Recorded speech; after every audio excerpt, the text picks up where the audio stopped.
What's happening, people? Welcome back to the Scarfey Spurs Talk Podcast, an extra episode called this week. We played Arsenal twice. We played this week, and we've won. And we've won another trophy, an all familiar feeling, as Spurs said themselves on their own social media. So looking forward to getting into this one. An North London derby. When you win it, is always good. When you lose it, not so much. But let's introduce tonight's panel. Firstly, Chris, welcome back on. Would you like to talk to people a bit about who you are and what you do? Oh, it's boring, mate. Me, I'm not very exciting, but yeah, thanks for asking me on. It's good to be on again. It's been a while since I've been on with you, Harry. Just by the look of our little group today, the old guy. So yeah, I'm just your average Spurs fan. For what it's worth, I have a refereeing background, but I don't think there's anything controversial from that match. Well, actually, maybe there is actually from the goal. Yeah, that's might be what I got. Yeah, apart from that, I don't really get massively involved in stuff, mate. So, yeah, my Twitter handle's there if anyone wants to follow me for boring refereeing chat. Aside from that, just Spurs fan, run-of-the-mill guy, season ticket holder. That's about it, really. Lovely stuff. Thank you for joining us this evening, Chris.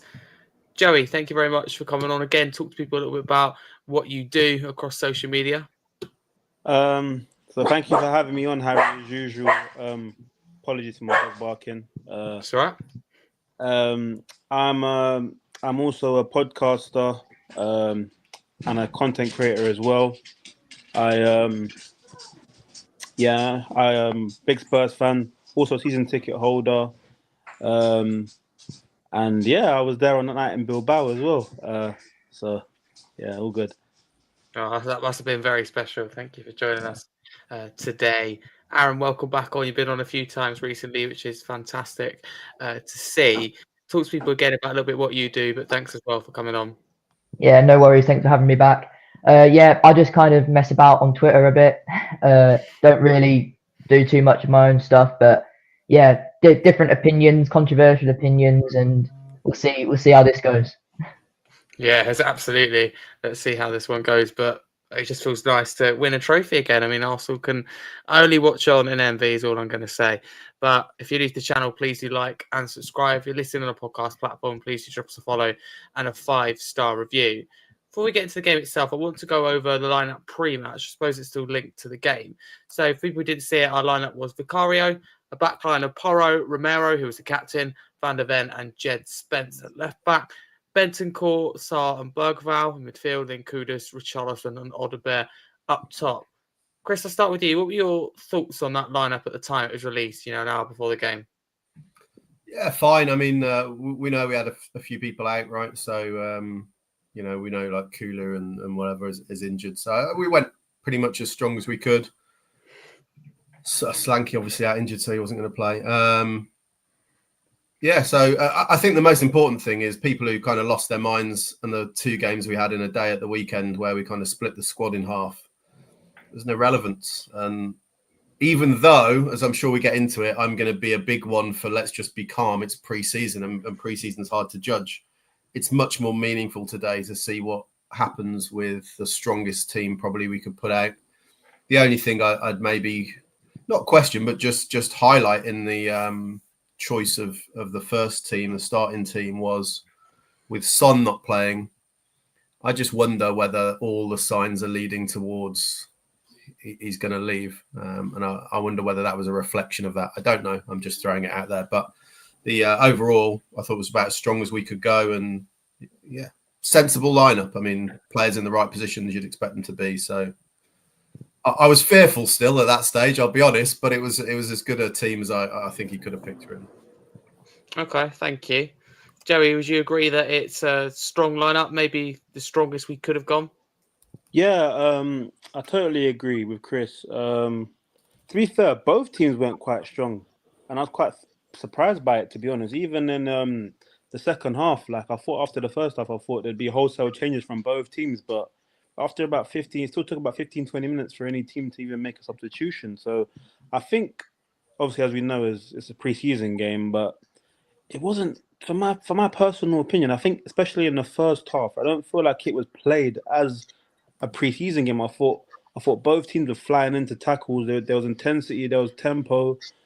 But I think especially in the first half, I think we looked quite good. I think I agree with Chris in saying it was quite refreshing to see the structure we had. Obviously, came with a traditional back four, and I just thought even in attacking transitions, we just looked so much more organized. It was a good, it was a really pleasant surprise to watch. Obviously, again, reiterating that it's pre-season, but the overall signs from what I saw today, it looked okay. That's what we want. And Aaron, can I ask you as well about the lineup? Anything that maybe surprised you at the time?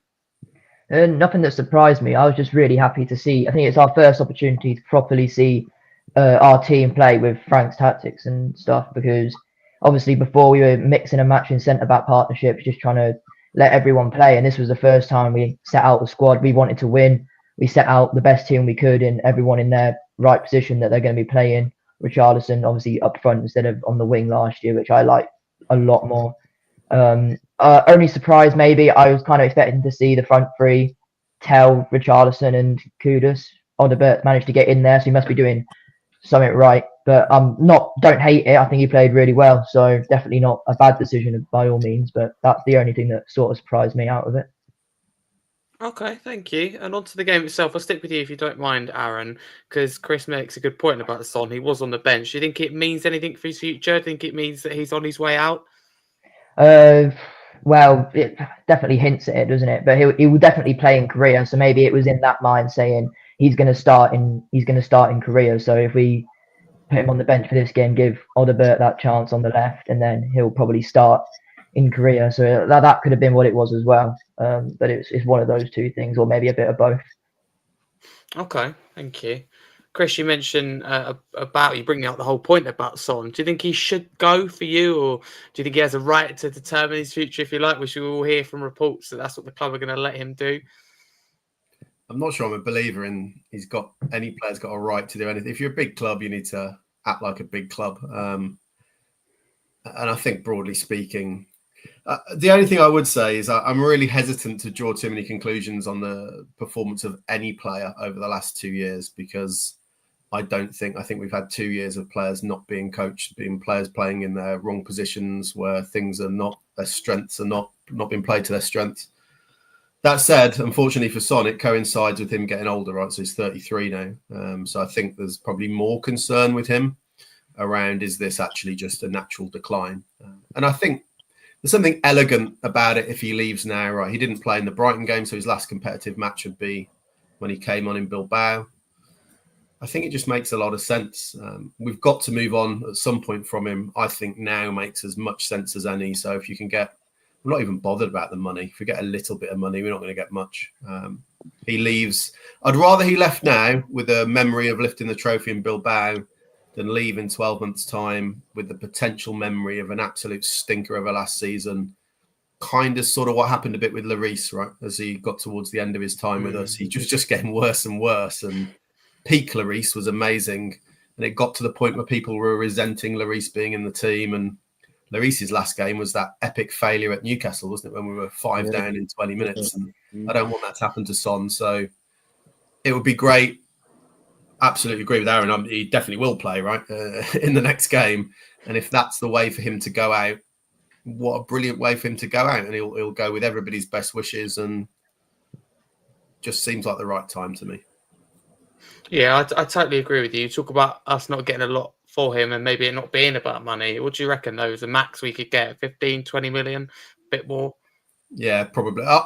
That's where I will say to a point where I don't know about him earning the right, but we should treat him right. So in the past, how many players have we just kept hold of because we want silly fees for players who are just not good enough? Son's 33. He's played for us for 10 years. Was it 11 years maybe? I don't even remember. He's been brilliant for us. We shouldn't be haggling over a few million quid here. So if we get anything in the region of what you just said, Harry, I just pat him on the back, shake his hand. Thank you very much. You're always going to be a legend in most Spurs fans' eyes. Best of luck with it. Yeah, exactly. 100%. I think any prospect of much more than that, I think people are living in a fantasy world personally. But the problem I find, Chris, is like now I totally agree with you, and I think now is right to move Son on. It's right to end on a high.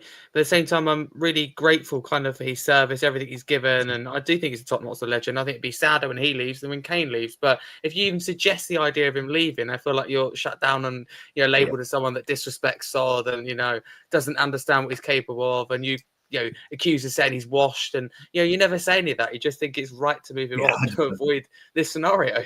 100%. And no matter how good a player has been for your team, you've got to move on, right? You've got to maintain the team at the level you want them to be at, or in our case, trying to get back to the level we want to be at. And Son's probably not going to be part of that. It's nothing against him at all.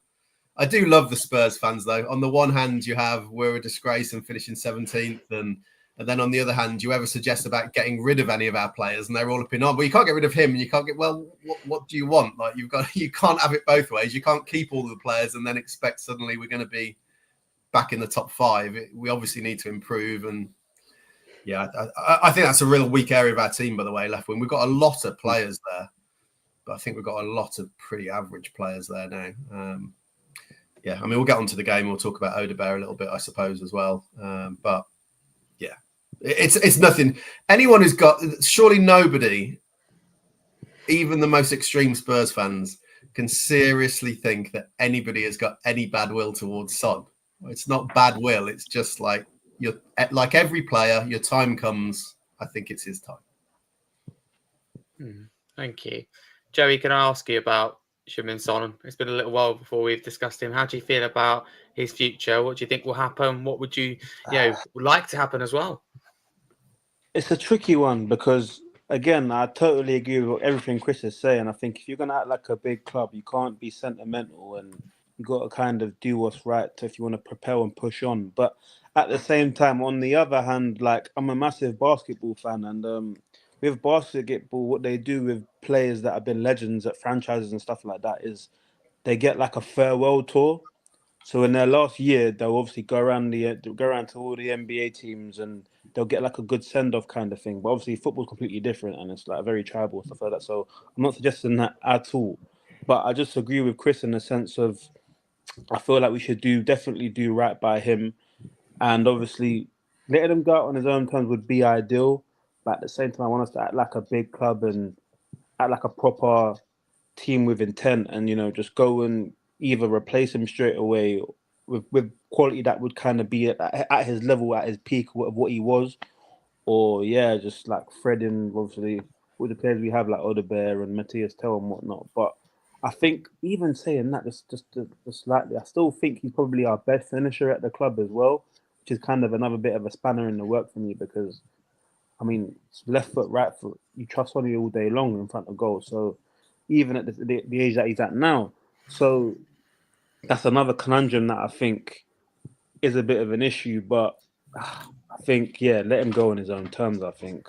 But ideally, I think I'd rather him go now on the high than have a season where he sits on the bench and, that becomes a bit part player for us. Okay, Joe, I will agree with all of you in different ways. So thank you to all of you on that one.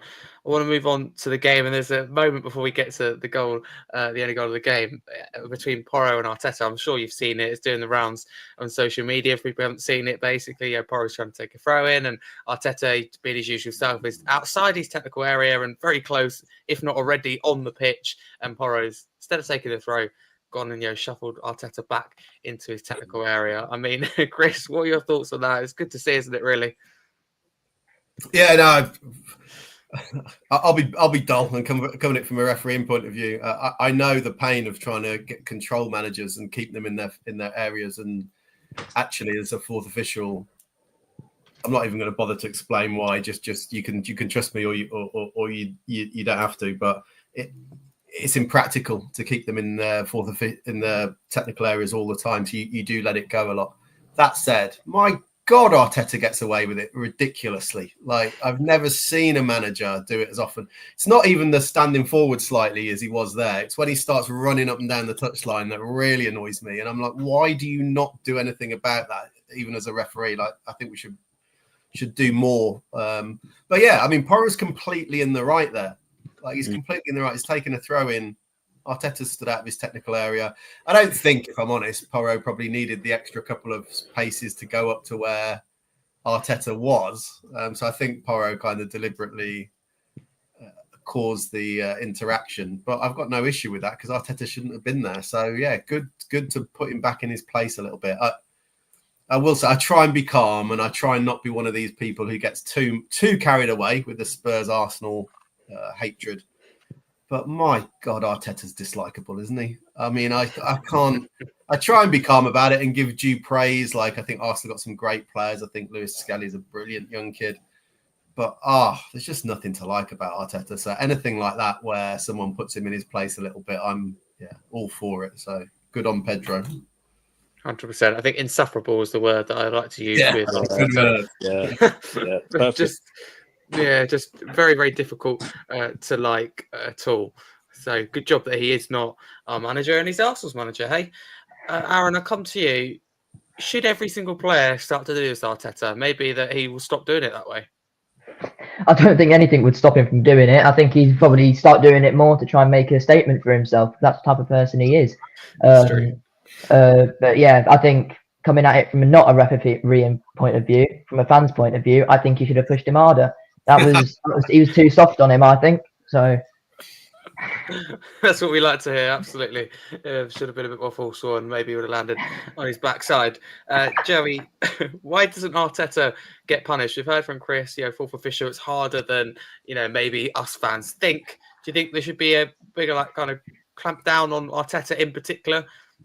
Yeah, most definitely. I think because he gets in the way a lot of the time as well, and he always seems to escape punishment. I feel like he should really be getting penalised for this with yellow cards and stuff like that. My personal opinion, because otherwise, it's like anything in life. If you don't, if someone's misbehaving, it's like a child that misbehaves and you don't tell him to stop. But when's he gonna learn? Or if you don't punish him and say, "Listen, you're not getting your Xbox tonight," how else is he gonna learn to to abide by the rules and stuff like that?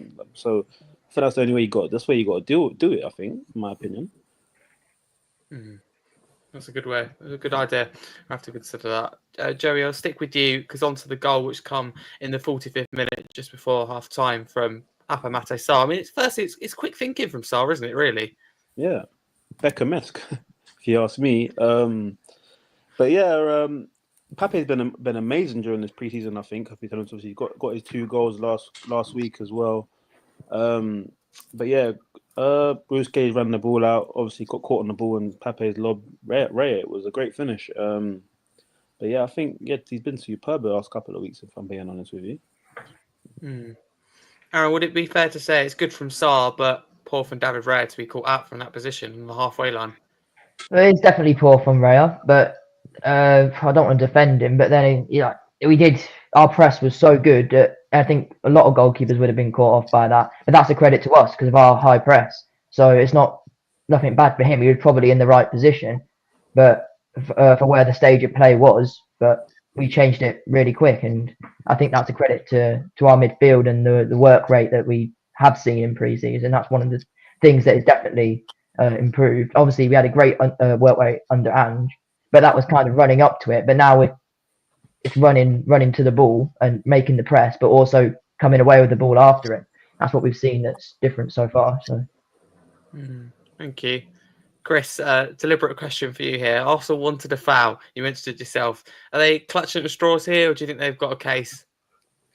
I mean, this is why I think it's a bit harsh on Araya, because the pass to Lewis Skelly was fine. Lewis Skelly controls it, turns it. There's no issue at that stage.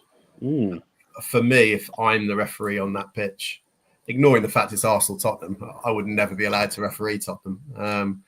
But if I was the referee, I'm giving a free kick every day of the week. Because if you give a free kick out there, 30, 40 yards out from goal, no one argues about it. There's something that I always used to call sort of defensive refereeing. Don't just give the things that aren't going to cause controversy. And it's more controversial not to give that and it leads to a goal than it is just to give the free kick. I mean, I'd need to see a proper super close in shot of it to be sure. One or two things happens, right? Richarlison either clips him, which I think he does, in which case it's definitely a foul, or Lewis Skelly trips himself up. One of the two things has happened. I'm not 100% sure which one it is, but to me it looks It looked like a foul. And I think the best way always to judge it, if that was the other end, what would we be saying as Spurs fans? I think we'd all be screaming for a free kick, to be honest. Chris, from my perspective, correct me if I'm wrong, yeah, but it seems to me like Richarlison goes to engage and putting a foot out to challenge him, but then pulls out just before because he sees Lewis Skelly make a massive touch. And that's when Sarr comes in and takes it away. Correct me if I'm wrong, but that's the way I kind of viewed it. I didn't see him actually lunge and try and make a tactical little foul. It seemed like he kind of pulled away from it in the last bit. I mean, I think there's contact because if you look at just Lewis Skelly's body language, the way he goes down, it's all consistent with an actual trip, right? So if that was the case, I don't think he'd have gone down quite how he did. I mean, I suppose the third possibility is he just dived, right? But that wasn't even in my head, to be honest, because that's not what I saw. I think he's either tripped himself up accidentally or he's been tripped by Richarlison, I think. But from a refereeing point, again, I'm just boring everybody refereeing stuff, but from a refereeing point of view, look after yourself as the ref. You don't want to be the star of the show trying to give clever decisions. And I think it's just an easy defensive free kick to give. But such is life. We move on. And as a Spurs fan, of course, we absolutely take it. It's one of those, during any one game, let alone a season, a million things happen where sometimes you get them, sometimes you don't. You've got to just suck it up when it goes against you. And when it goes for you, happy days, you take it, right? And that's what's happening. Yeah. Pre-season, there's no getting too worried about it, is there? No. Exactly that. Appreciate your honesty, Chris. Tell you what, can I just bring something up because there's a troll account in here pretends to be Donna Cullen, which is actually made me think of Donna Cullen. Several people saying that are in Hong Kong, they've actually seen her. I'll start with you, Aaron. I mean, does that surprise you a little bit because we'd heard that she'd left the club? Yeah. We've heard she left the club. Why? And again, she's probably still a Tottenham fan. Maybe not too much to insight of that. I guess she might have still had connections, watching somehow. That's all I've got really on that. Yeah, that's all right. Chris, do you read anything into that, or do you think it's just as Aaron says, just going out as a Spurs fan, or nothing too serious? She apparently her and Levy were very close, right? So she had a professional relationship with Levy for many, many years. It's probably just a case of, I'm sure Levy doesn't dislike her, otherwise she'd have been gone a long time ago. So it's probably just a case of him saying something like, fancy coming across to Hong Kong, all expenses paid, we'll put you up in a nice hotel. It's probably just that, really, I'd imagine. I have to say, I find it a bit weird. I tell you what, before we get on to like a review and kind of post-match, I want to talk about Sarr because Joey, you brought it up, so I'll start with you. What have you thought of him in pre-season? I mean, you talked about him being good. How as well big of a role can he play this season? I think he's definitely given Thomas Frank a big headache in regards to how he plays in midfield, to be honest, or what midfield he actually goes with now, because as we all know, I think Sarr's great. He's got great energy. He's physical, and he can travel with the ball, which is a good thing. I say him popping up with goals at the moment, the way he has been, it's been pretty Yaya Toure-esque, if I'm being honest with you. Obviously, I'm not going to go as far as to say he's going to be half the player Yaya was, but I'm sure he'd be happy if he was to be half the player he was. But yeah, I think his physicality and his ability to have so much energy to get back and forth, up and down on the pitch, I think it will put him in great stead moving forward, especially with the way that Thomas Frank likes to play. So yeah, I've been pretty impressed with what I've seen so far this pre-season. Yeah. Okay, thank you. Aaron, what have you made of Sarr as well? Same kind of question to you. How important can he be in this campaign? Do you see him as maybe starting more games than we thought he would just a little while back? Yeah, he's definitely going to be starting way more. I always say he's in the engine room. He's constantly running. He never stops. He's I think box to box, and maybe now we have that double pivot. I think that's going to really that's going to bring the best out of him because he has that license to press and leave his area to go make that press because he's got cover behind and he's not leaving any gaps. So as before, if we were trying to play him as a lone six like Ange was before, if he tries to make use of that running and engine that he does have, he always leaves a gap and then that ends up making him look quite bad and obviously leaves the defence open. So I reckon having that stability as a 2 in midfield, and if he gets a good partnership, he's definitely going to be starting a lot.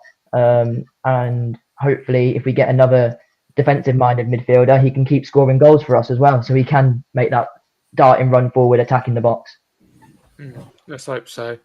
Chris, what would you say Sarr's best kind of attribute is? Is it like his energy being box-to-box midfielder? Because I looked at him and went, what's his kind of, I don't know, definitive characteristic, if you like, a little while back. But he's going to have a good pre-season.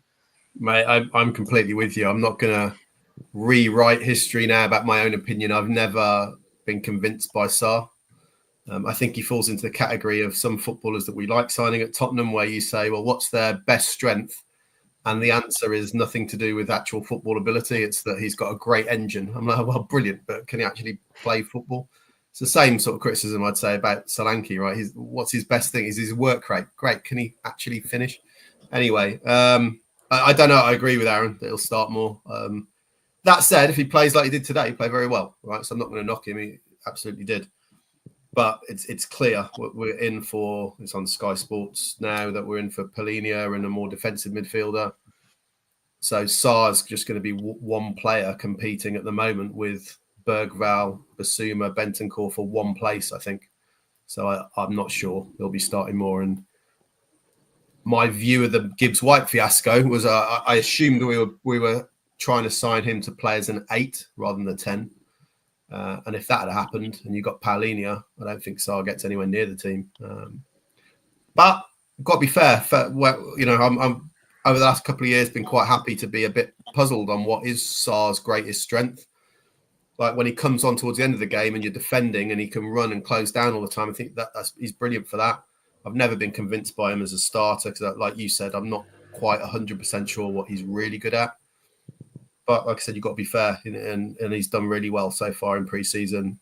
He was very good today. He was very good. So, yeah, if he carries on like that, those are the headaches you want, really. I don't view him as a starter for us, but if you have your squad players playing really well enough to give you a headache about, you want them to do that, right? You want them to be banging on the door saying, hold on a minute, I deserve to be in the team. And performances like that will give Thomas Frank a problem. And that's what we want because we've lacked that competition really for a long time.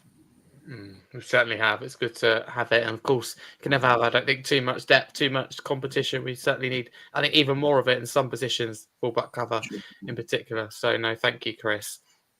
Joey, I'll start with you. I mean, champions again. We've not only beaten Arsenal, but we've actually won another trophy, the second in 2025. How does it feel? You must be used to it by now. Yeah, it feels great.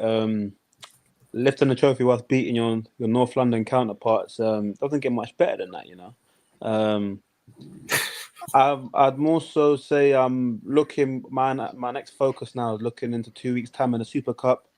I think it would be a great scalp if we were to go and do something there. But nonetheless, though, beating Arsenal, nothing better really. No, absolutely nothing better at all. Ange never achieved it, did he? And all the time he was here. Didn't. So. Yeah, it's a great point. He didn't. Thomas Frank's onto something already. Always wins a trophy in his fourth game. Love that.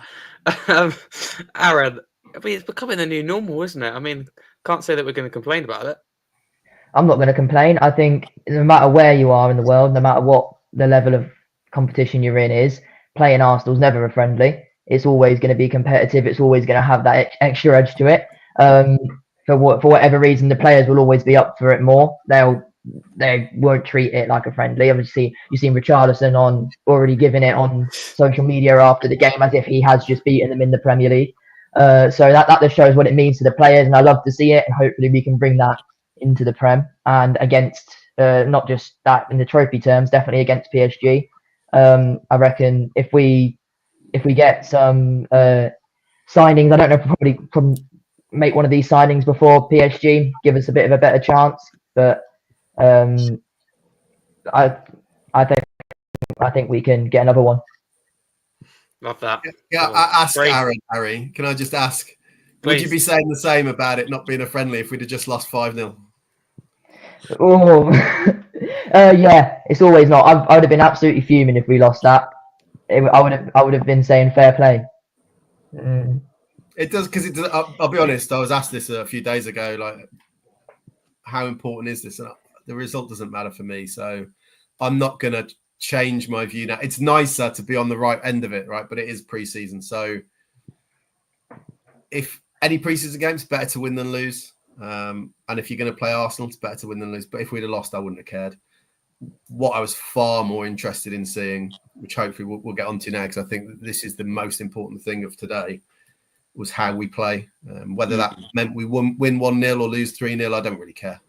What does it look like for the future under Thomas Frank, I think, was far more important today. That's something we'll get onto in just a second. But firstly, Chris, how does it feel to win the first North London derby overseas, if you like, outside the UK? And how does it feel to be the first team to win whatever it's called, the Herber Goalie Trophy?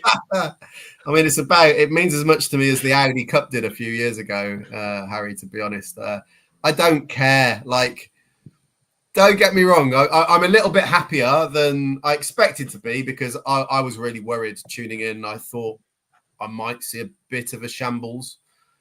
Didn't see that. So I'm happy for that reason. Yeah, great that we won. Of course, I'm not going to sit here and say, well, there's literally no difference between winning and losing. You always want to win. I'd rather we'd have beaten Wickham and Luton, but we didn't. But I'm not really that bothered. And it's the same for PSG, really, which is a competitive game. But let's be honest, it's like the European Community Shield, really. Because if we win all of these and we go and smash PSG 5-0 and everyone thinks we're winning the league, and then we lose at home to Burnley on the first day, what does it matter?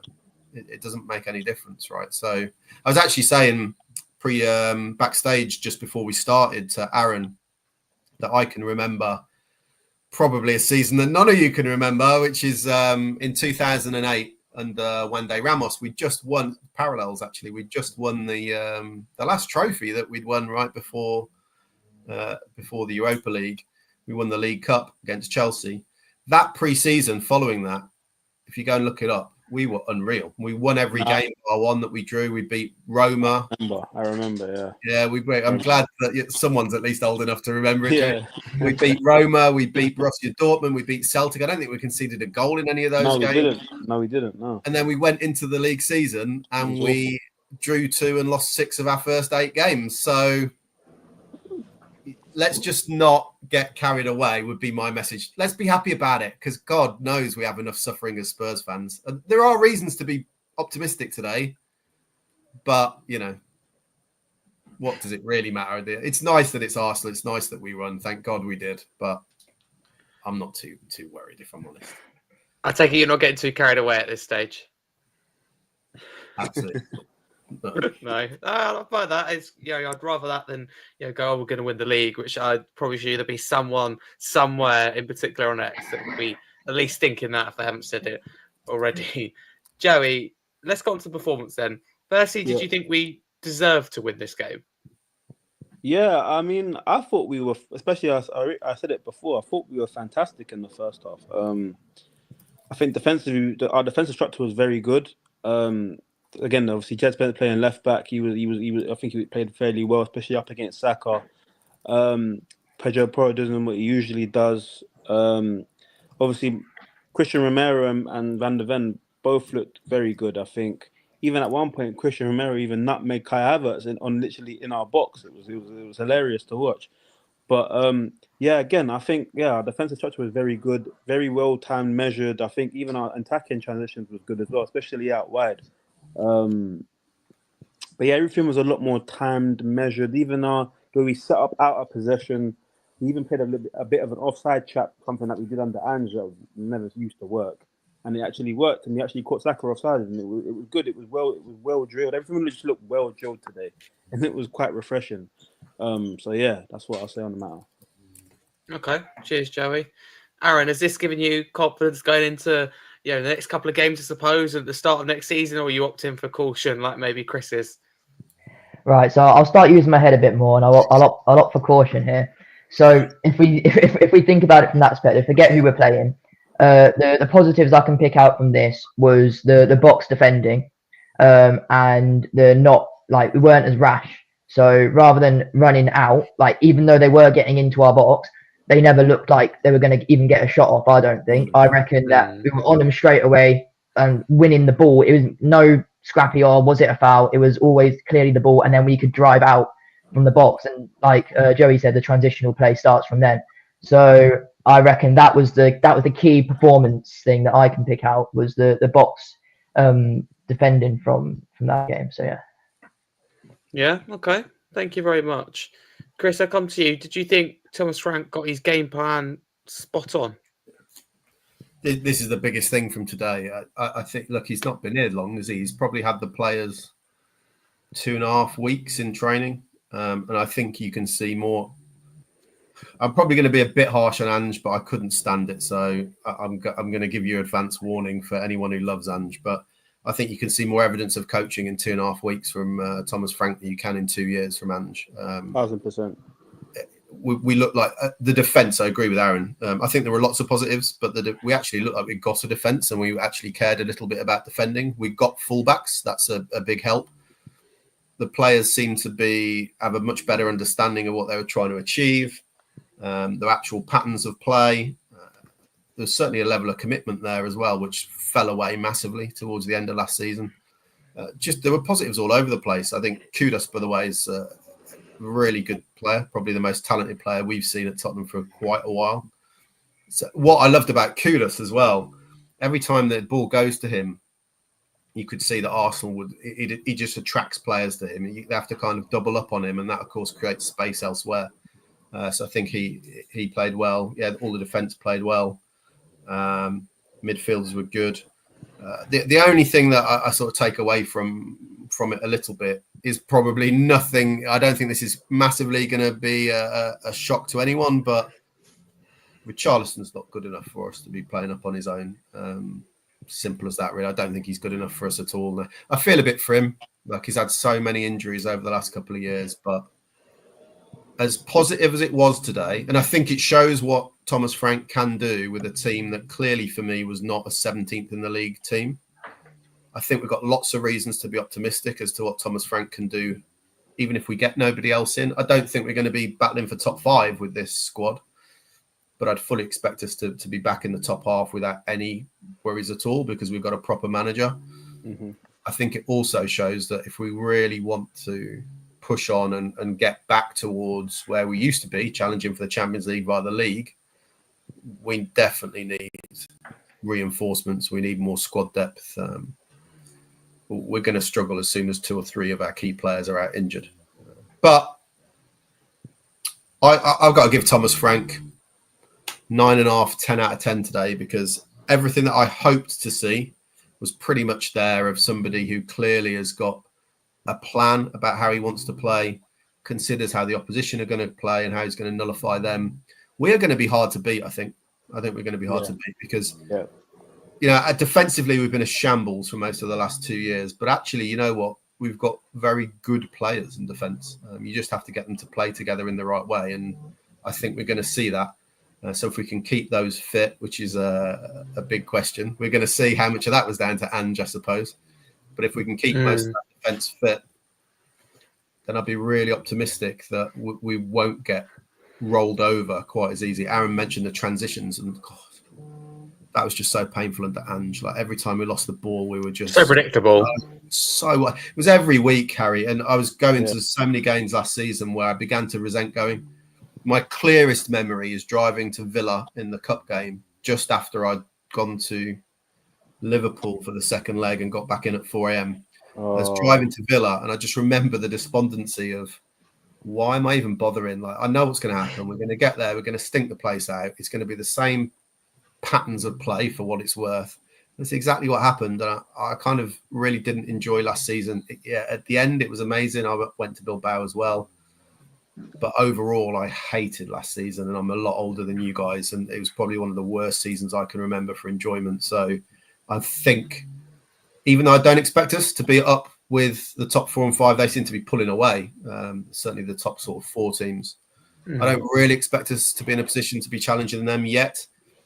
I feel like I'm going to go into games hopeful that if we play well, we're going to be competitive against most teams, I think. Whereas last season, I didn't. I just went into games expecting to get rolled over. And that's just a horrible feeling as a fan, isn't it? Yeah, it is. And I just think we can't compete with those top 4 teams. Look at the transfer window they're having compared to what we're having. I'm glad we brought in Kudus. I think our recruitment's been good, but there's been nowhere near enough. Even if Gibbs' work got done, it would have been great. But we just put all our eggs, for me anyway, in one basket. It hasn't got over the line. And now we're looking around going, what do we do? We're stuck. I'd just say one thing on that, though, Harry. I think with the manager we've got, I think on any one game against anybody, we could compete. So I'll be going in optimistic in any game. I'm not expecting over the course of a season that we can compete with them because we'll have much more fluctuation. But I just don't expect the same feeling we had last year of just, it's going to be the same old stuff. Porro's going to be a million miles out of position while he's annoying James Maddison in the middle of midfield. And Maddison's going, what the hell are you doing here? Like, bugger off. And then we lose the ball and we've got no midfield. Everyone's running like mental to get back. That's what you'll see. The biggest difference. Yeah. And today, actually, you saw it today. You didn't see the desperation in the defending, the absolute last minute, let's run like mental and launch ourselves. That was just week in, week out last season. And you won't see it. And that gives us a chance, I think, I'll be going to every game optimistic. We won't always do it because we haven't got the quality, but we've got a manager that can adapt, get the best out of our strengths, and also understand that at times we're going to have to adapt to the strengths of the opposition, which Ange never once did. No, you make a lot of good points, Chris, that we'll dissect as the show goes on. Like you mentioned, like with Richarlison, and we'll get into him as well a little bit later, so we'll come back to all of that. And can I ask you, would you say that Thomas Frank stamped his authority in this game and maybe his philosophy and kind of whole game plan was a little bit more evident than it has been in the preseason matches so far? Yeah, it's definitely more evident, but that's because the squad we've picked is our first 11 squad. It's a first 11 squad. It's not mixing and matching. So I think he took the reason we might not have seen it as prominent in the other games was because some people would be better at adapting to it, and the higher level players are better at adapting to what he wants to do quicker. And now we've got a squad of everyone that's adapted to it very well. And obviously, the more time that goes on, the longer you have to adapt to his style. And because he's so good at it, it probably shouldn't take too long to at least get the core principles in. And that was definitely evident, especially in the defending. I'll say it again. The defending was so different and so refreshing that I think that's the big thing you can take away from it 100%. Attacking was obviously in the attacking third, it was obviously good, but I think still the final third needs work. But that will come, and hopefully sooner rather than later. Totally agree with you. I think we were a lot better defensively. I think that's so important. Can take us to the next level. Joey, would you also say that we were maybe a little bit tighter defensively, better organised, well structured? And do you think that will give us a really good chance of achieving something this season? 1,000%. I agree with what the gentlemen have both said. I think we're going to be a lot harder to beat. I agree with Chris again, and when he said, like, obviously there's going to be fluctuation in results, but just because of genuine quality in certain games, I mean, that's something in which we lack in certain departments. But I think overall, definitely think we'll be harder to beat. And again, I thought even our link-up play going forward, obviously, when we under Ange, like the underlapping and the overlapping of the fullbacks, it was very very unorganized and very rash. So like Chris said, it's like we have our fullbacks flying forward, and it would be a poor transition of play, and we'd lose the ball and we'd get countered straight away. Next thing you know, within 3-4 passes, bang, goals. We conceded. And I think today it was a lot more timed and measured. And I thought obviously Kudus was superb. I think he's been a constant threat. He's a top player. But I also want to give a bit of credit to Odobert as well. I thought Odobert would look good today as well. I thought he's very threatening. So he took on Ben White quite often, and obviously Jed Spence was overlapping him in certain degrees, and they were link-up play down that side was quite good. So I think Solanke's going to be a key part in how well we do in regards to how many goals we're going to score, because his finishing and him getting to the right position is going to be quite key. But I think overall, out wide, I think we have a couple of threatening players, which will be interesting to see and watch. Should be. Can I ask you about this comment in the YouTube chat, Joe? If people can't see it, it's from Arsenal podcast. I was on his show last night. He's a good guy, to be fair. Disagree with him on this. He says, "You scored and parked the bus, guys." What do you make of that? It sounds a little bit salty, would you say? Not in the first half. I think we could have scored 3 goals in the first half. If I'm being honest with you, Odobert hit the post. Richarlison missed from literally a yard out.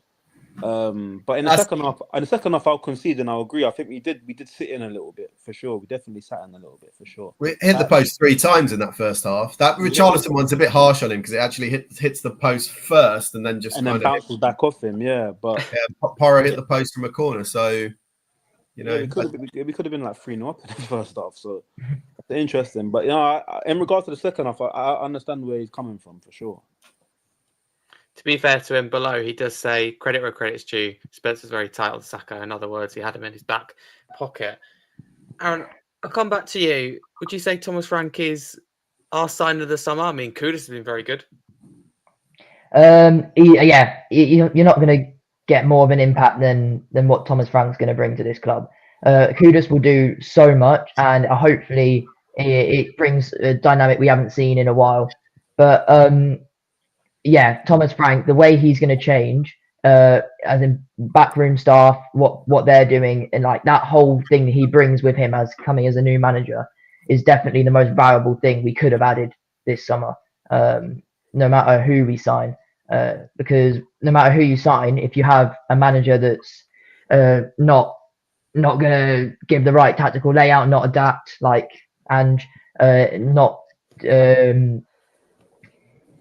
all he's doing is motivating, not coaching the players. All he can do is give speeches. That's not going to change no matter what players are on the pitch, and that's evident because our squad last year definitely wasn't a squad that should be finishing 17th in the table.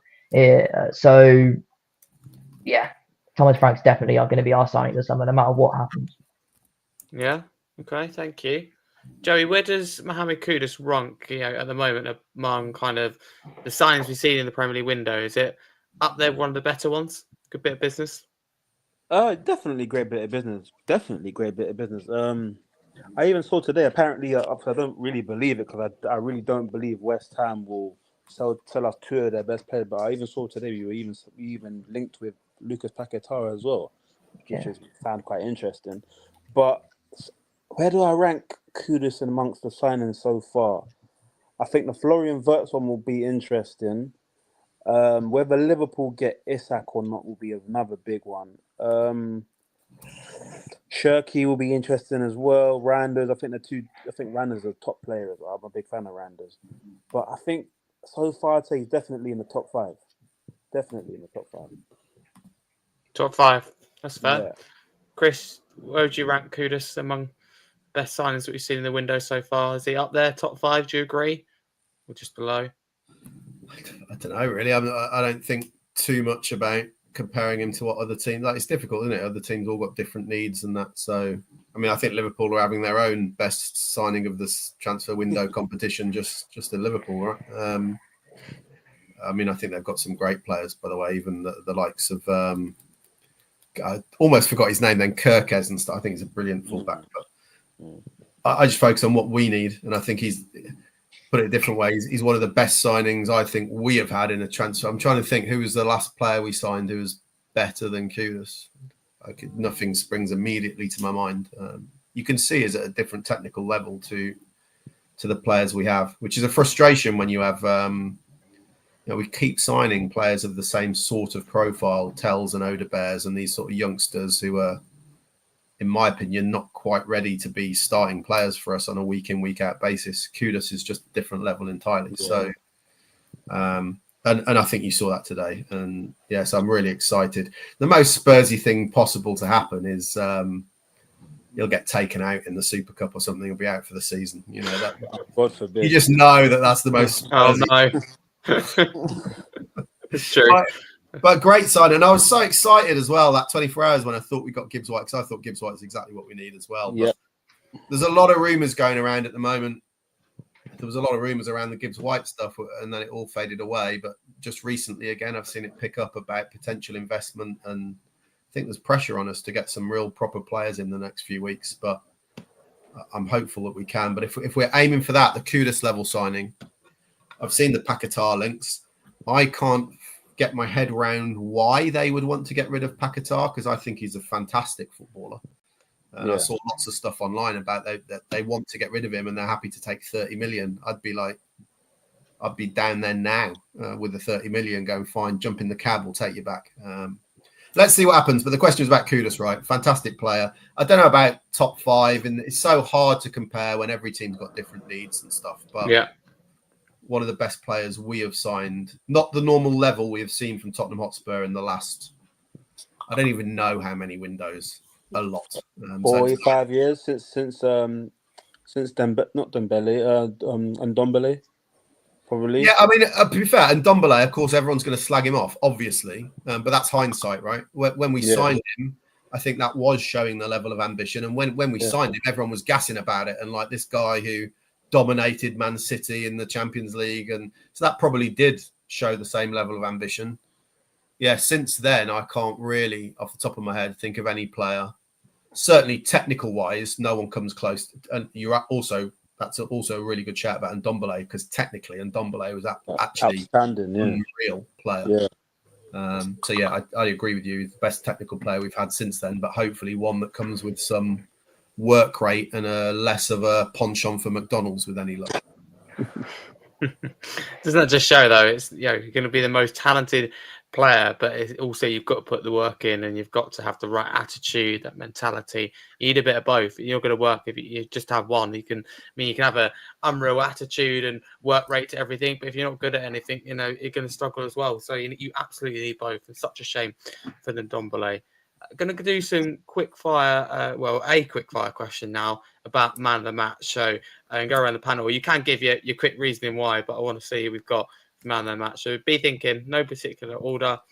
Start with you first, Aaron. Who's your man of the match and why? It was right, Sarr. Winning the ball in midfield, a lot of press. Obviously the goal. He was everywhere. Yeah, played amazing. Yeah, good shout. I think that'll be quite a popular role among Spurs fans. Chris, what about for you? Yeah, I just they probably tell because I'm not looking at anything. I was just thinking by looking up. Yeah, I'd be hard pushed to disagree. Really, yeah, he did play really well. That's why you got to try and be balanced, right? As I said earlier, I'm not his biggest fan, but if he puts in performances like this week in week out, then I'll have to, eat a bit of humble pie and change my opinion. Though I think also generally as a Spurs fan base, there's so much calling each other out. You said this, you said that, but those of us who are perhaps lie slightly on the more critical side, generally, like we want to be wrong. Like, so when I'm sat here going, I don't see what Sarr does, I want him to ram that down my throat and go, well, not that he's ever going to be bothered about what I'm saying on YouTube, but I want to embarrass myself when people come on and say, you said Sarr was rubbish and look at what he's done.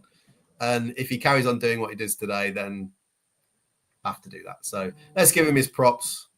He did really well today. I thought lots of players played well. I thought Porro covered for Romero, by the way, on a couple of occasions when Romero made a couple of mistakes. But yeah, I have no reason to oppose what Aaron said. Sarr was really good, so I'll go with him.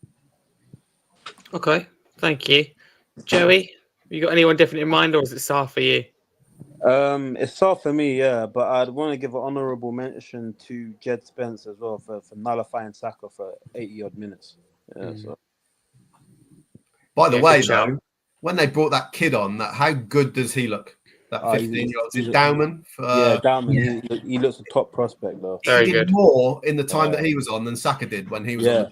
Yeah, 100%. Yeah, exciting player for Arsenal to come. So I want to touch on Richarlison. Chris brought him up. Aaron, I'll start with you. What did you make of him firstly in this game? And secondly, if you could lead on to it, what do you think his future looks like? Should he be sold? Right. So the only standout thing I can remember from him was that the header at the back post that hit the post, and then he tried to guide it in. And as Chris said earlier, I don't think that's too critical on him, because it was a hard chance when you look back on it. But apart from that, I feel like he didn't offer much. He was probably the weakest of the three attackers we started with that offered the least.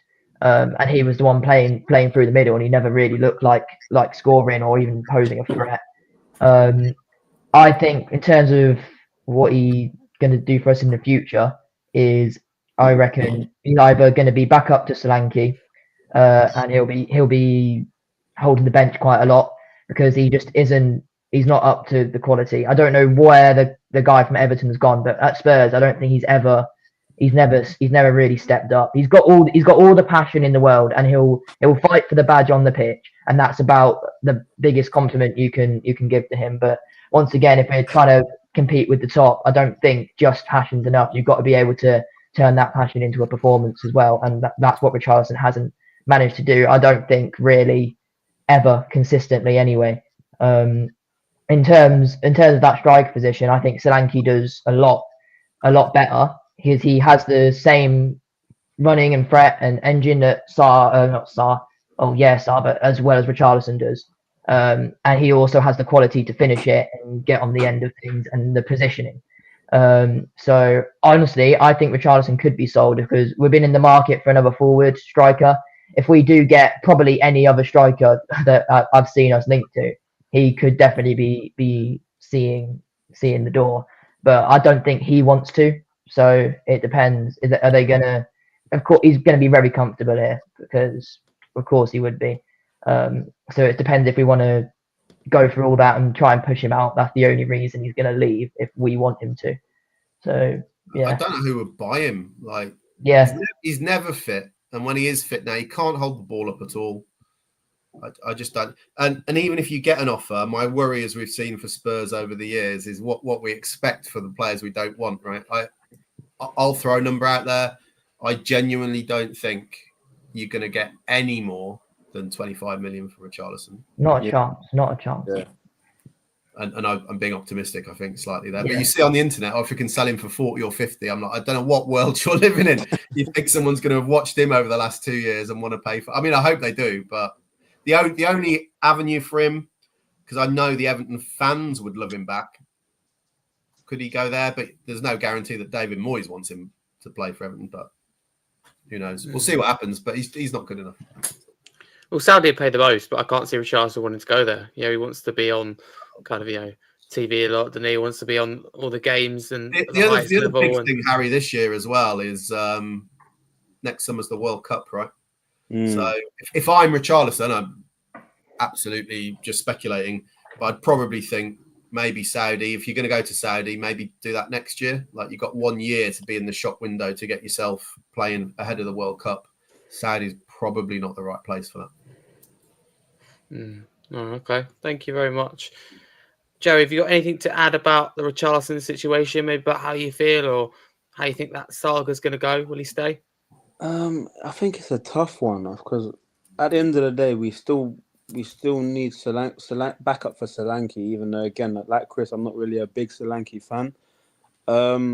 It's frustrating because I had high hopes for Richarlison as well. Like, I've always somewhat liked him as a player because not just he's obviously showed quite a great bit of ability whilst he's playing for Watford and Everton. It was like he's a player that, as a fan, you can kind of get behind him because he gets it, if that makes sense. So, for example, even look at today, like when Sar scored, he went and started cupping his ears to the Arsenal fans and stuff like that. Do you know what I mean? And as a fan, you want players to kind of be on your side and play for the shirt and stuff like that, and kind of get what it means to be a fan. But yeah, over the last 2 seasons or so, he's been very underwhelming because of the injuries and his availability, etc., etc. But then he has times where he just manages to do things and will have a good performance. And the thing is, it'll be like 1 in 8, 1 in 9.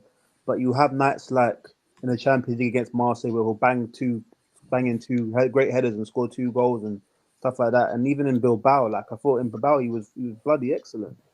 But it's just not enough. It's just not enough, and that's really the issue. Okay, thank you very much. Tell you what, come to players that we're disappointed in. So we have spoken about Richarlison. I'll kick it off with you, Chris. Anyone that, and I hate to be that person to ask this question, but anyone maybe you were disappointed with, or maybe expected a little bit more from? Not really, not on the basis of today, to be honest. I mean, Son didn't do much when he came on again, but no. On the basis of today alone, I mean, I could talk for a long time about the players who I'm concerned about, I don't think are good enough generally. But focusing on today's game, I don't know. I'm going to pass it over to the other guys. No one off the top of my head strikes me as anyone who had a particular stinger. We talked about Richarlison, so let's leave him behind. Everyone else was putting a decent shift, I think. Aaron or Jerry, have either you got anyone? I can't think of anyone on top of my head. Do you mean today or in general? Yeah, today. But if you want to talk about preseason in general, by all means. Oh no, I haven't got no one to pick out today. To be honest with you, No. Yeah, No, neither. good. I think everyone, like, there's no standout stinker performance. It was, yeah. That's good. That's what you want to hear already in pre-season. That's good stuff. There's a comment that's brought up in the YouTube chat by a regular, David Clark. I'm sure you won't mind me saying, but you're generally quite negative. But I think you've got a good point here. He says, "Where's AI? Those clueless Spurs fans who said Bentancur isn't good enough to play for Spurs. He's ridiculously good." I think it's crazy that people wanted to sell Bentancur. Yeah. I think people forget how important he was under Conte before he got injured. I mean, he was our best player along with Harry Kane. People forget that he was that good. Joey, I'll kick it off with you because you're nodding. What do you make of the whole suggestion that we should somehow, I saw today, move Bentancur on and keep Basuma? I mean, what's that about?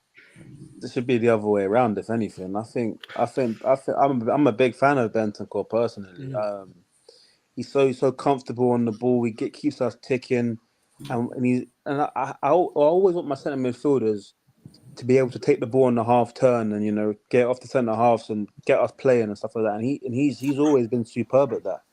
I think Bentancur's a great player and he's tenacious as well. He doesn't mind getting involved in a little tackle here and there as well. I think it's madness that anyone would consider selling him before selling other people, to be honest with you. Absolutely. Chris, you got anything to add about Bentancur? How do you feel about him? I don't mind him. I'm not as convinced. But my first thought is to David, it's one pre-season game, mate. So let's just chill. If Richard scored a hat-trick, I'm not sat here going, oh my God, like he's our greatest centre forward and he's going to, it's one pre-season game. Let's just chill. Generally on Bentancur, I think he's a decent technical player. I'm not as sold on him. And when I've been in these debates before, my counter to the people who would love him would be, show me one big game that he's stepped up in. So I don't really think he has. I think he has a tendency.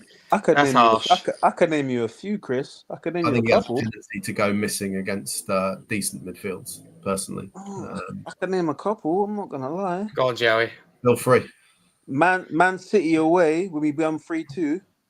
Oh, 3-2. Oh, so we're going back like 2 years now, right? I mean, in that context, he was superb. But even before the ACL injury against Leicester and stuff like that, I think he's been good. He's been good. I've nothing against him. I just don't think when he comes up against powerful midfields, I think he goes missing more often than not.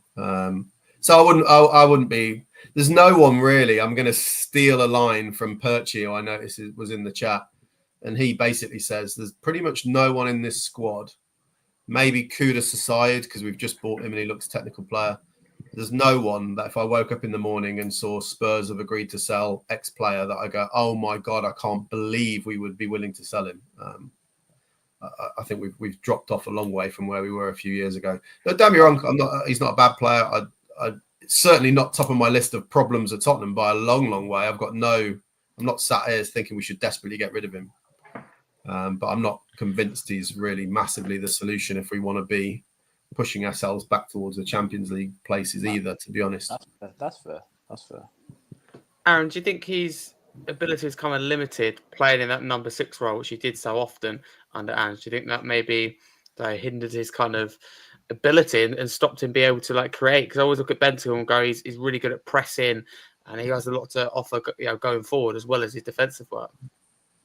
What hindered him was the injury, and then since injury, that's where a lot of people are judging him based. Post injury, he was right. So right after the injury, when he was first coming back, it was expected, but he was pretty bad. I'd go as far to say like he was probably one of the weaker midfielders that was playing right after that. And then credit to him, in recent time over the seasons, he started to bring it up again, and he is back to. I'm not even going to say he's back to his best. He's not back to his best yet. If we can get Bentancur playing back to what he was doing before that injury in this system, then I think he would definitely be fighting for that starting positions. In terms, especially now, I'm going to go back to it because I love that we're doing this now. The two in midfield rather than having someone alone, that will definitely help him as well. Like it would help Sarr. So I definitely don't see him as a 10 at all. but I also don't see him as the 6. He needs to be the 8, just roaming. He needs to be able to do that and link the defensive play, including that more defensive midfielder we're going to have, and the back 4 to the attack. That's what he needs to be doing, linking up. Can I ask a question, Harry? I'm just interested in what Aaron's saying. I kind of agree there that it looks like we're trying to bring in a Paulinho. So let's just assume we sign Paulinho, right? You've now got one space for. You said Sar's going to play more, but you like Bentancur as well. Everybody seems to love Bergvall, but they're all competing for the same position now, right? So who are you picking? But then who's the guaranteed 10 though? Because I don't think James Madison. I don't think any of them are 10s, are they? You're going to play Maddison and Kulu when he gets back, I suppose, will be competition. But are you going to have a set in stone starting 11 when you've got Europe as well and trying to juggle all the competitions? I don't think it's going to be this is your starting 11 every week. Who's your strongest team then? When it comes to the North London derby, you're going to pick your best team. It's a bit of a hypothetical though, because probably no one, I know what you mean, but no one's going to probably be all available. So it depends on what you've got available, who's in form. Yeah, it's sure, easy to sit in now. All I'm asking is who do you think of those players will be the best player to start in the team? Tell you what, we're asked the panel. We'll put it round. Joey, we'll start with you. What's best midfield 3 on paper? Hypothetical. Oh gosh. My hypothetical, Joey, was that we signed Paulinho, right? So presumably he'd be out. There you go. All right, cool. So if we're going off hypotheticals with Paulinho signed, Paulinho has to be in the 6. He has to. Well, ideally, yeah. Even though I think he's very limited on the ball. I think he has to be in the 6.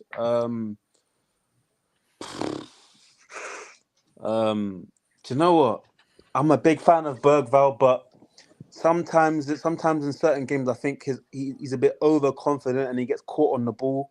So I'm a big fan of him, but in big games I think it could be a bit too costly. So with that in mind, I'd say I'd probably go Paulinho in the 6. Paulinho in the 6, Bentancur, and I go with Kulu. I don't think many will agree with me, but yeah, that's what I'd go for personally. That's a good shout, Joe. It is hard. I'm gonna give mine next. I think it would be probably Paulinho in the 6. I would personally move on Basuma and maybe have someone like a Bentancur in that 6 as a cover if we need it. So yeah, definitely Paulinho in the 6. For me, Maddison has to be in there, but I don't think he can stay fit or be consistent. So Bergvall, I don't worry about him getting those minutes. And then for me, it's a straight toss on that right-hand side, that kind of 8, I suppose. Or I don't look at it like an 8 now and just gone. I look at it in terms of right central midfielder. Kulu can kind of play and use to occupy the right as well. It probably is Bentancur with Kulu's competition. I just see it where you've got 2 players in each position. At the moment, if we sport in Paulinho, it would be Basuma and Paulinho in the 6. It'd be like, you know what I mean? You have 1 or 2 players that you have in mind that can compete that position. But it's a tough one. It's really tough. Depends on the opponent. Aaron, what are you thinking for your 3?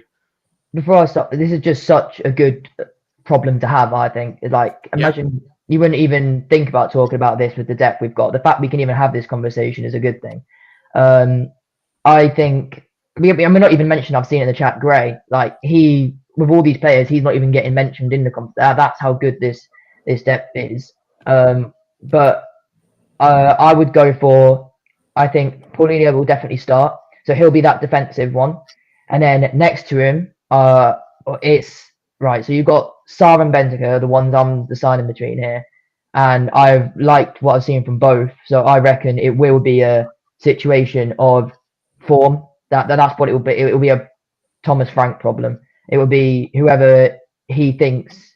It will be the way the team we're playing. So if you use the Arsenal example, it will be how they're playing and who their starting midfielders and how those midfielders are playing. And when I think because he's so adaptable, he'll match up what one of them will meet that more. If they've got someone that doesn't like always look to create an attack and spree the long balls out, I think Bentancur would be the better option because they won't need to get closed down as quick. He can be more composed and kind of stay man to man. But if it was someone that's more tricky and he's going to try and start attack from deep, then I think Sar would be the better option because he would close him down quicker and be on his case the whole game. So it's a purely based on the game we're playing and the team we're playing that is going to be, which is such a great problem to have. And I'm just going to say, my laptop's about to die, so I'm just going to go and put that on charge. I'll be back in a second. Yeah, no worries. Thank you. That's good. A lot quicker than I would be. I think I would die. Chris, what would be your midfield three? You asked the question. You've definitely got to answer it. Oh yeah, I wasn't expecting you to throw it back on me actually. Yeah, to be honest, I don't actually disagree massively. I'm not against any of these players. I put maybe a slightly mildly different spin on it to Aaron. I'm not sure it's a fantastic problem. I think it demonstrates that we've got a lot of midfielders who are kind of much of a muchness, really, and none of them actually are like, I'm the guy. I'm your man. That you've got to play me. I don't think any of them are kind of operating at that level we want to get to. So I think we're picking between players who are good players, but yeah, much of a muchness. Like when we're saying about Sarr, not quite really sure what his actual main strength is. I think Aaron makes a good point. To be fair, I think maybe you look at who you're playing and adapt accordingly. I like Bentancur. I think under Conte, playing him as the guy who's receiving the ball off the back fours, I never felt it was really the right position for him. Yes, he's technical and he's good, but if he's the one who's trying to protect your back four when you've got players running onto you, that's not where I want Bentancur to be. I just don't think he's that player. So yeah, I'll go with what Aaron said. It maybe depends slightly on who we're playing, but if I've got to pick one and it's Arsenal tomorrow, I just don't think Sarr. He's great. His athleticism is great, but I'm not sure his physicality is great. Like he's not a unit. Do you know what I mean? I think he can get kind of bullied a little bit. So I'd probably go for a more technical Bentancur. Basically, I don't see. I mean, none of us are really, though, mentioned Bergvall. I see Bergvall's got to compete with that position. I don't think Bergvall's a 10 at all. I know some people say he is, but I don't see it. I don't see any creativity, really, from Bergvall like you get from Kulusevski or Maddison. So I'm with you, Harry, on that. Maddison's got to play. He's our only option, really, for the first. Kudus has played in the middle a bit for West Ham, so that is possible if we have to. But look, I waffle, as you probably worked out. So the actual answer to the question, if you're going to pin me down right now and I'm going to pick my midfield three, I'm assuming Palhinha is here. He's definitely be head and shoulders above anybody for a defensive midfielder. I probably would go Bentancur and Maddison. Bergvall is a good player. I think we've massively overhyped him as a fan base. He's a player who should be gaining experience. He should not be your go-to midfielder for a team where we're trying to say we want to be back towards the top 5 and 6. He's not ready for that yet, in my opinion. Fair enough. Can I ask you one more thing, Chris, before we move on? You put a comment here in the YouTube chat saying Gray's getting nowhere near this team. Yeah. Can you elaborate and explain? All I've ever seen from Graham, he's a central midfielder, allegedly, who's barely ever played in central midfield. Getting central midfield for the England under 21s. His last season at Leeds, he was basically played at right back. So when he has played in central midfield, I think he looks like a kid who's playing adult football. There's nothing against him. So it's not his fault that we paid 40 million. I don't know what's gone on there. There's not a chance that he's a 40 million pound player. That was massively overpaid. He got thrown in last season, absolute raw deal. From Ange, sticking him in at centre back and right back, and he did well for someone playing, we think, out of position. And then when he did play in central midfield, I thought he was really poor, and I don't think he's anywhere near right now a Premier League central midfielder. He should be off at either a Leeds, a lower end Premier League, or top end Champions League. Champions League, that was a hell of a slip. Championship team. Getting week in, week out experience of playing football. If that's the position he's going to be, go and play there week in, week out, but it shouldn't be at Tottenham. And he needs to bulk up considerably. He's far too lightweight to be playing that position. I don't see a defensive midfielder in him at all, but I keep hearing that's his position. Don't know. Go on, Joey. Can I just make a comment as well? Please. Nothing in regards to what Chris has said or anything like that. It's a bit something a bit different. But one thing I would like to say is James Maddison is very lucky that we didn't get Morgan Gibbs-White. I just wanted to put it out there. that's something that's been on my mind for a couple of weeks. James Maddison is very, very lucky. I think they're playing the same team, man. Do you think? I don't see how they can play together personally. I think Gibbs White would be an 8 for me, someone to drive with the ball rather than your creative little kind of magician-y type 10. I think he's more threatening in the 10 though, especially when he played against us when they come to the lane and stuff like that. I thought he was pretty much unplayable whenever he played against us in the 10. He's such a threat in all aspects, I think. Yeah, I mean, I loved him in the team, but that's what I'd have done. I'd have played him as an 8. But no, thank you for bringing it up, Joe. I mean, Aaron, I'll ask you about that. Do you think that Gibbs White would have maybe taken Maddison's place that offered him some really serious competition if we got that over the line? Well, I was on the show that we did when we thought he was announced and we just got the here we go. And what we were saying then, I said then that I definitely saw him as the 8. I think I saw him as part of that midfield too, because I don't think you can drop Maddison. And if Kulu is going to be playing that 10, I don't think you can add a third, or I don't think the recruitment would be with the idea to add a third person that can play in that rotation. Because I don't want to see Kulu back on the wing. I really want him to stay central. So if we were bringing in Gibbs White, and then that's 3 rotational players for one position, that's very competitive because they're all really good. They're all really good. So it's literally that's where it becomes a bad problem when you have so much depth, because those 3 players would all think they're good enough to start that position, and then what do you do about it? So I reckon he was going to be brought in with the idea to play 8 because that was the position that everyone kind of can identify that we were lacking in or can upgrade on. So I think that's where he would have gone, and then definitely Maddison 10. Okay, thank you. And can I also ask you about Chris's previous point about Gray? What do you make of firstly what he said about Gray? Do you think maybe he's been a bit harsh, or do you agree with him? And where do you see his best position as well? I've been constantly let down watching him because I was really excited when he came in because everyone said, like, I've never watched him before, so I never seen anything from him really, and obviously playing out position, so no one really knew what he was going to be like coming in, being brought as a midfielder. And then since then, all I've seen is he's put in a shift at centre back in a year where injuries were a massive problem, because he was the only person that could come anywhere near being able to do a decent job. He didn't. Everyone says, "Oh, kudos for Gray. He did really good job playing centre." He didn't. He didn't do a good job playing centre back. If you look at every other centre half in the league, no one wants Gray at centre back. He was there because he had to be, and anyone in that team, I reckon, probably could have done the same job that Gray did if they got a bit of height on them. So he was there because he couldn't play anywhere else, and he wasn't occupying any other position, and he got shoved in. He hasn't done anything, I don't think, and I don't know where the 40 million valuation come from, because that was a serious overpay. Fair enough. We'll just say fair play to Aaron there, where I thought I'd gone in quite harsh, and then Aaron went in even more. I don't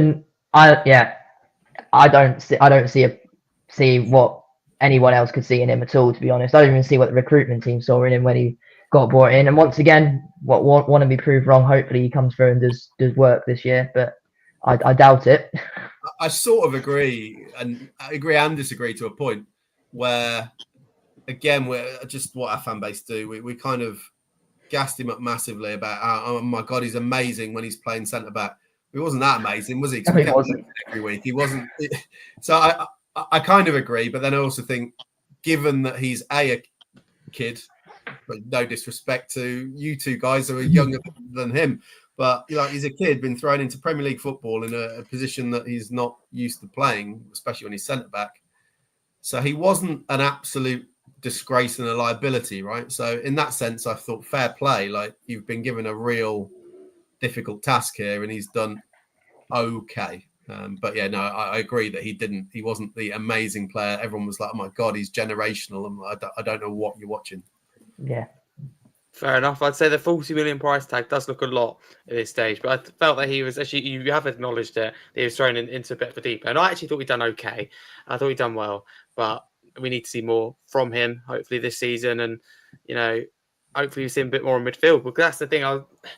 You know me, Chris, and we spoke about it several times. I still want, at the time wanted Ange to stay. Now I'm very happy that we've got Thomas Frank. We won't get into that side of it, but with Gray, I was a bit worried though when Ange was here that he was going to eventually turn into a centre back. I think if Ange had been here this season, he probably would have been a centre back, and it doesn't. I don't know if that's right or not for Gray. Time will tell, but I think we need to see him in midfield. So I don't know where he gets his minutes for us this year. Yeah, where's he going to get his minutes? Yeah, that's the problem. Well, can Gray put a case forward to Thomas Frank? I don't know how he's going to go about it, but he can be that 6, and we don't need to go and sign a 6. Just his opportunity to put his case forward was in pre-season, and he hasn't done that. And you saw today, he wasn't even selected today. He didn't really. Did he play? Yeah, he come off the bench for that last 5 minutes in Madison, I think. Right, so that just proves he hasn't really proven much to Thomas Frank at all. So I don't really see where he's gonna make his case, and I think the only reason he gets that opportunity is through injuries now, and hopefully, touch wood, that's not a problem this year to that extent anyway. Yeah. No, 100%. We'll move on to a little bit before Arsenal before we get on to preview Newcastle quickly. So, let's get this over and done with. Never nice talk about Arsenal, but I suppose it's all right because they lost. Chris, to start with you, how did you think they played? Are you worried about them still, this season, or is that giving you a little bit more confidence that they might not? I mean, I'm not worried about them in the sense that they're so far ahead of us that it's not worth us worrying about them, right? And I know that's perhaps not nice to hear, but it's also living in the real world. They're miles ahead on their, dare I use the word, project than we are. I'd have been disappointed if I was an Arsenal fan watching it, but it's pre-season, so I wouldn't have got carried away too much. They've also got good players to come in that didn't start today, Zubimendi, Gyökeres. They'll probably sign other players because that's what they do. They're a serious team. I think if I'm trying to put myself in an Arsenal fan hat right now, be interesting to see. What I expect to happen this season is them to have the same season that they've had about the last 2 or 3 years, which is I think they'll be good. But with what Liverpool have done, and Man City have basically completely refreshed their squad between January and the summer, I really can't see how they can challenge for the title. And that'll be really interesting to see if they have just a similar season. Where does that leave Arteta at the end of it? I think the best that they can probably hope for is FA Cup or League Cup, to be honest. And they've had a big window. I know other clubs have around them, but it's a big transfer window for them.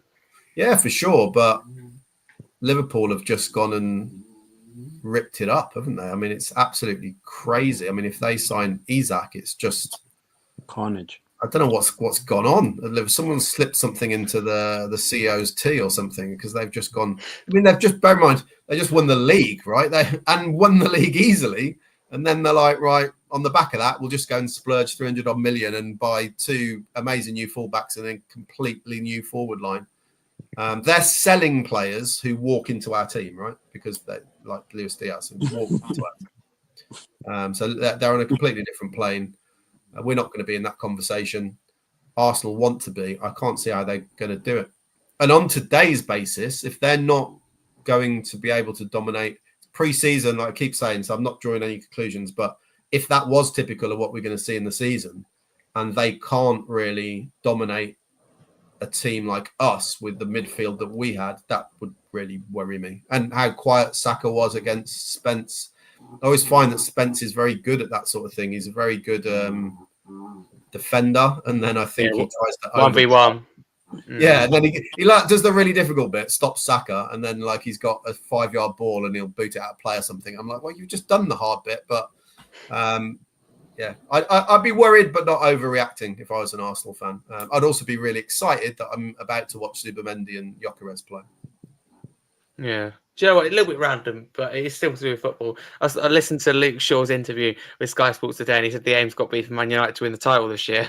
So that's where clearly their ambitions lie. I mean, that surprised me a bit. I thought he'd say get back into Europe, or even if he said try and get in the Champions League, would have gone a little bit far stretched. But I like the ambition. But he said to win the title, and he's dead serious about it. So that's what I mentioned. That made me chuckle a little bit. But Aaron, do you think Arsenal will be drastically better now they've signed Victor Gyökeres? I wouldn't say drastically. I mean, it was weird that they subbed him on and then subbed him off straight away today. Didn't see much of him. But anyway, I saw that it's pre-season. You can't make any judgments. They're not going to be drastically better. So I don't see any. I think it's going to be very similar from last season. Now, obviously, I hate to say it, they are head and shoulders above us in terms of quality and what recruitment they're doing and the ambition they're showing. So they're definitely they have the right to be in the conversation. But apart from that, I don't see much else. No, thank you. I'll tell you what, Joey, I'll ask you, I think someone mentioned it earlier. Is there a little bit of pressure on Arteta this season because of the signings that Arsenal made? Oh, most definitely. For the last 2 seasons, not the first year they challenged, the last 2 seasons they've challenged. It's always been, we've fallen short because we haven't got a number 9, blah blah blah, etc. etc. etc. So cool, you strengthened now. You've got your number 9. You've brought in another top centre midfield player. You've brought in a good left winger. We say what you want about Madueke, but he's a competent left. Well, you can play on the left. He's competent now. We've seen him play for England and stuff like that. And I think he's better than Martinelli. So realistically, in my opinion, I've said anyway to all my Arsenal mates, like, you have no excuses now. Because your first excuse was, we haven't got a number 9. Then your next excuse has been, when City fall off, we're going to be there. And City fell off, and you had the opportunity, and you still didn't do it. So at the end of the day, now I think this is going to be a pivotal season for Arteta, because I think if he doesn't do something this season, he's already started to kind of lose a small portion of the fan base. But I think this will break. I think this season, if they don't win the league this year, it will break them half of London. I think he'll lose them. This year. So I think it's very touch and go for him, I think. It'll be interesting to see. One thing I will say is they're definitely finding an excuse. You don't need to worry about that. Whether it be the weather, it'll be the ball, it'll be technical boxes moved. It could be anything crazy. The sun was in the wrong direction. I'm sure they'll find something. But we'll move on to Newcastle, who we play, I believe, on Sunday in the next pre-season game. Chris, start with you. How do you feel going into this one? More positive, like on what I've seen today. I'll stick with what I say. Like, I don't really care what happens in terms of a result. Newcastle's pre-season's been pretty poor so far. Be interesting to see what happens with Newcastle, because they've been in for everybody, signed almost nobody, I think, apart from Elanga. I think they've just signed Ramsdale, haven't they, as well? Yeah. Obviously, Isak might leave. If they spend that money wisely, though, it's a bit like a Bale moment for us, right? If they spend the money wisely, they could be stronger. We didn't, though. We did spend it wisely. Yeah, we didn't. But hopefully, they won't be signing Nasser Chadli and players like that. But I don't know what Newcastle fans must be feeling. Their heads must be spinning a little bit right now, I guess. But in terms of the game, as long as I see essentially what I saw today, and just a reassurance that actually it wasn't just a one-off, because we had one-off good performances under Ange, right? And then you had those one-offs like the 4-0 at City, and you think, right, let's go and take that into the next game. And no, we go straight back to the old rubbish that we'd seen all the rest of the time. So I don't expect that to happen. I expect to see what we saw today. And as long as I see that, I'm not worried about the score, really. Just a continuation of the players learning Frank's expectations, his tactics, his systems, playing as a proper back four. If we do that, I'll be happy whether we win or lose, to be honest, because it shows what I'm always concerned about is trajectory. It's very hard to do that or discuss that when Thomas Frank's been here 2 seconds. But people often say, like, where's acceptable for him to finish? And I always say, I can't give you a number because it depends on how you get there. Like, if we have a brilliant first season and we're tail away and we're looking shambles and we finish 7th, that's worrying. If we start really slowly, I can understand that. And then we end really strongly and you look like the players are getting it. Then you think about, well, what does next season, what does the future look like? And that's much stronger. So that's all I'm concerned about, is what does the future look like after the Newcastle game? And if it looks like we're on that path of the players are understanding more and more of what he needs and what he wants, I'd be more than happy. It's what I expect to happen as well. But I'm not going to get carried away. Thomas Frank is for me everything that Ange isn't. a manager, a coach, someone who will adapt not only to the strength of his players, but also to the opposition. But he isn't a magician. And this squad is not a squad that can compete with the top four. So he needs help, definitely. But in terms of my expectations of the game, if we had a performance like today, maybe slightly less defensive second half, I'd be really, really happy. I was chuffed just to see the evidence of the coaching today. So if we see more of that after 2 years, more than 2 years, because the last 6 months or so, and Conte, and then what happened at the end of Conte, Stellini and Mason was a shambles, right? So just to see that compared to what we've been used to for a long time gives me hope and reignites my passion for wanting to go and watch us play, which I'd massively lost at the end of last season. Sad. It's good that you've got it back, so that's good in a way. I mean, set pieces as well. I think that's just a massive thing. Learning how to defend set pieces, how to score from set pieces. Whatever team you be, big, small, whatever, that gives you an edge over your opponents, and that's a difference. Because sometimes it comes down to goal difference, a couple of points here, there, and everywhere, whatever you're aiming for in the league, and that's something I think we fell short of under Ange. Joey, anyone you want to see start against Newcastle, or anyone you want to see get minutes that maybe you haven't seen a lot from, or you've been impressed with and want to see even more? Well, yeah, of course, naturally I'd like to see Kudus play a lot more, obviously, because he's going forward, he's such a threat and he's so positive. Nah,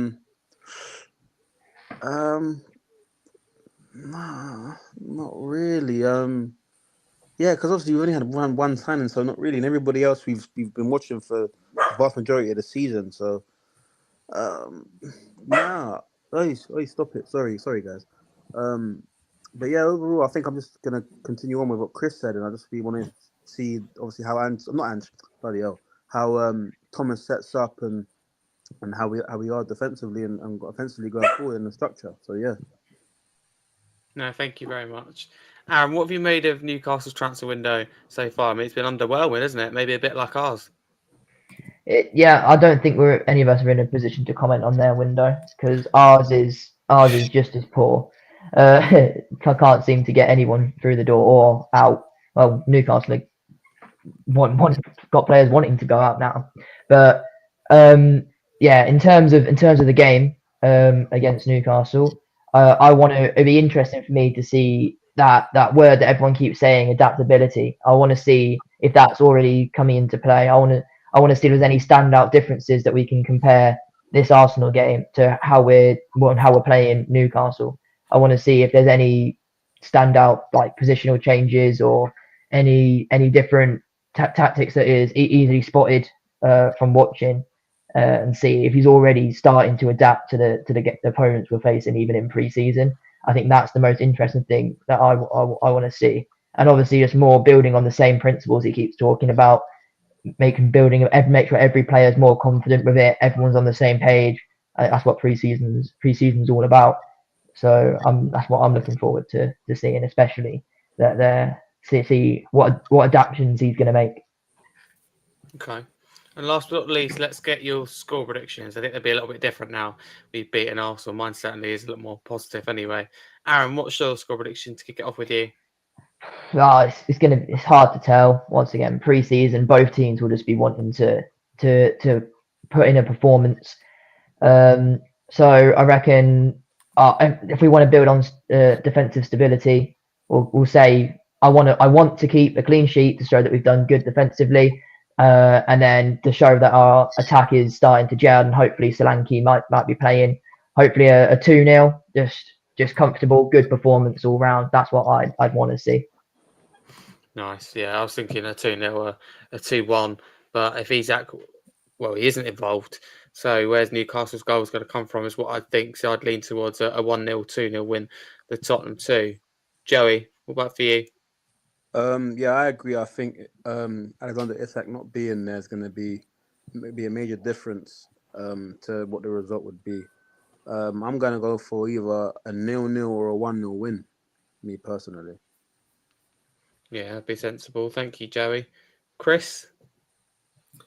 Yeah, I'm going to say the same thing. I don't really care. But it's also really hard, isn't it? Because we might see, like we did today, maybe our 2 first choice teams go head to head for 60 minutes, and then it might just be an exhibition of kids for 30 minutes where anything could happen, right? So it's really hard to know. I think pre-seasons generally tend to have a few goals. Obviously today didn't. So I'll say, I don't know, 2-2, but I'm not really fussed as long as we see those patterns. But I'm just going to throw on you, Harry, because you're doing the lovely thing that a host should do. And what do you think? And what do you want to see in that Newcastle game? Thank you. I had that thrown back for a long time. What do I want to see? I want to see, obviously, a performance, state the obvious. I have no worries about us defensively. So I want us to keep going, as I think Aaron mentioned, about being defensively secure. But it's attack I want to see. I want to see us be able to, because we were vulnerable from transitions last year. I want to be able to exploit those transitions the other end of the pitch. So hopefully we can see that a lot more. We could see Kudus again. Definitely, hopefully see Solanke, Maddison, hopefully a bit more fit come then. So yeah, hopefully see a lot more going forward in attacking point of view, where we don't have to go, look, we need 2, 3, 4, kind of attacking players left of the window. We don't want to be in that situation. We want to know, look, we're in a good position. 1 or 2 more players tidy us up. So yeah, it's just about another good performance. Of course, the result, as you say, Chris, I think you're right. A very blunt way of putting it, but I don't think the result does matter. There's a lot more to it. So no, thank you for the question. It's about all-round general performance. Just 1 point super quick on what you just said, actually, because I probably should have said this earlier. My actual concern with us right now, I agree with you. I think we're going to look so much better defensively. My concern is it's just not a lot of creativity in our squad. So if we could see something better, I think set pieces, we've looked better. I think we're going to take set pieces so much more seriously this season. It's good. Our corners, like Kudus, looks like a good corner kick taker. But yeah, I just like to see our attacking play develop a bit more, maybe, and have a better idea of we're not going to get this from the Newcastle game because Son's going to play, but I'd like a clearer idea of what's going to happen on our left-hand side. Is it going to be Odebear? I wouldn't mind Tell playing. I don't rate him at all, but I'm desperate to see something that I can go, actually, I can see why he might become a good player, because I haven't yet. So I'd rather see Tell now than line up for Burnley on the first game of the season. Fair enough. I think a lot of people agree with you. I will say, though, I hate to say it, but I think Gibbs White was that creative player that we're maybe missing. I like Maddison and that, but on his own, we need more creativity. And I sometimes think he needs to do a little bit more. But I do also agree with David Clark in the chat. He says it a lot. Yeah, Maddison does try on his own. And when you have maybe players that aren't quite as good or creative-minded around you, it is hard. And you're more at risk of injury that way. But hi-ho. Any final comments from anyone before we wrap up? No. No, I'm good. No? Okay, I'll do a final comment. Go on.